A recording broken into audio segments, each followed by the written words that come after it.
Assalamualaikum warahmatullahi wabarakatuh. Hai teman-teman, saya Dinara. Kali ini aku akan bercerita tentang kisah Nabi Ayub. Cerita ini kisah tentang kesabaran yang berbuah nikmat. Ini adalah kisah tentang Nabi Ayub yang sabar menghadapi ujian dari Allah. Pertama, ia kehilangan harta benda, anak-anaknya, dan luka di seluruh tubuhnya. Nabi Ayub tinggal di sebuah daerah bernama Hara di sekitar Syam. Ia tinggal bersama istri dan anak-anaknya. Ia adalah nabi paling kaya di negeri itu. Ia memiliki lahan yang luas dan ternak yang banyak. Di seluruh kekayaannya itu, ia tidak lupa untuk bersyukur kepada Allah. Ia menggunakan hartanya untuk hal yang baik, misalnya bersedekah ataupun memberi pekerjaan untuk yang membutuhkan. 20 tahun pun berlalu, Allah memberi cobaan kepada Nabi Ayub, yaitu yang hari pertama seluruh tumbuhan dan hewan ternak yang ia punya mati terserang hama penyakit. Dia pun tetap bersabar dan lebih rajin beribadah. Dan kemudian seluruh anak Nabi Ayub yang berjumlah 12 orang meninggal dunia. Nabi Ayub merasa sedih, tetapi Nabi Ayub tetap beriman kepada Allah sembari menghibur istrinya. Wahai istriku, harta benda dan anak-anak yang kita miliki adalah pemberian dari Allah. Pada waktunya akan kembali kepadanya. Istrinya pun berkata, terima kasih wahai suamiku telah mengingatkanku akan hal itu. Lalu yang ketiga, saat keesokan harinya, pagi-pagi Nabi bangun dan terkejut melihat luka di seluruh tubuhnya. Tapi Nabi tetap bersabar. Hari demi hari berlalu, penyakit Nabi semakin parah. Dan itu membuat semua orang di dekatnya pun menjauhinya. Hingga pada suatu hari, semua orang berkata, Wahai Nabi Ayub, pergilah kau dan istrimu jauh dari daerah ini, setidaknya agar kami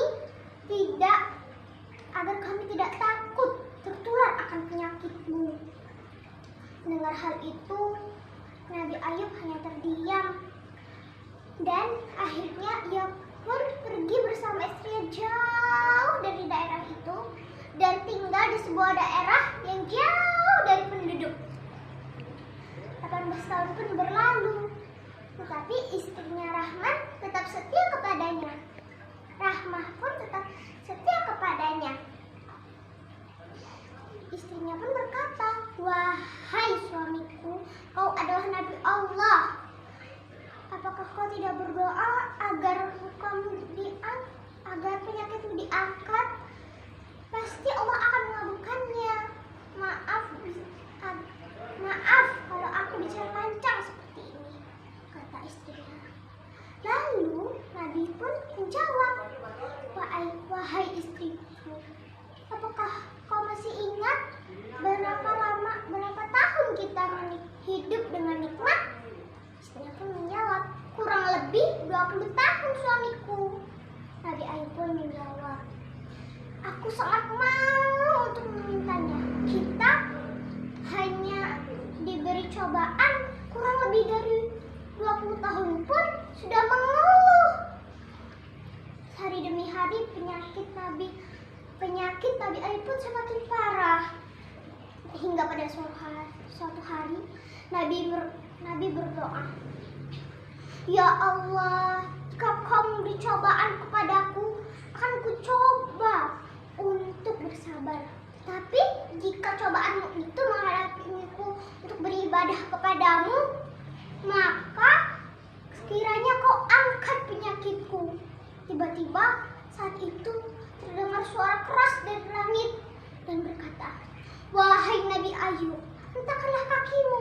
dan di sana akan ada air, dan air itu sangat segar untuk mandi dan juga minum.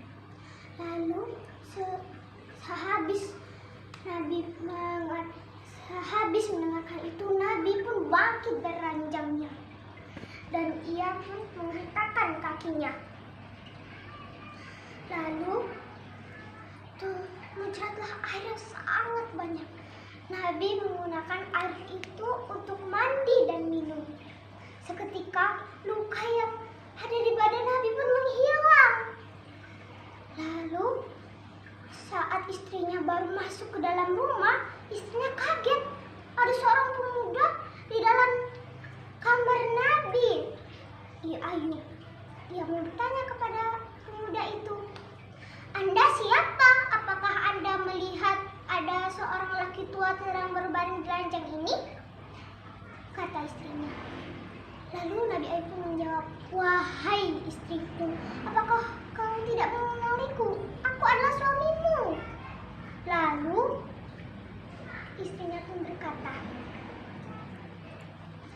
"Apakah kau adalah Abi Ayub, suamiku?" Nabi Ayub berkata, "Iya istriku, aku adalah Ayub suamimu." Lalu keesokan harinya berita kesembuhan Nabi Ayub terdengar sampai telinga orang-orang. Lalu orang-orang pun datang beramai-ramai ke rumah Nabi Ayub dan mereka memberikan kekayaan, bahkan 2 kali lipat dari harta yang ia miliki dulu. Allah pun mengkaruniai istrinya dan hamil 2 anak kembar selama beberapa kali. Lalu itulah tadi cerita dari saya. Hikmah yang bisa kita ambil dari cerita tadi adalah innamaan usri yusra, artinya di balik kesulitan pasti ada kemudahan. Yang ketiga, jangan lupa untuk selalu berdoa dan berikhtiar. Itulah tadi cerita dari saya. Wassalamualaikum warahmatullahi wabarakatuh.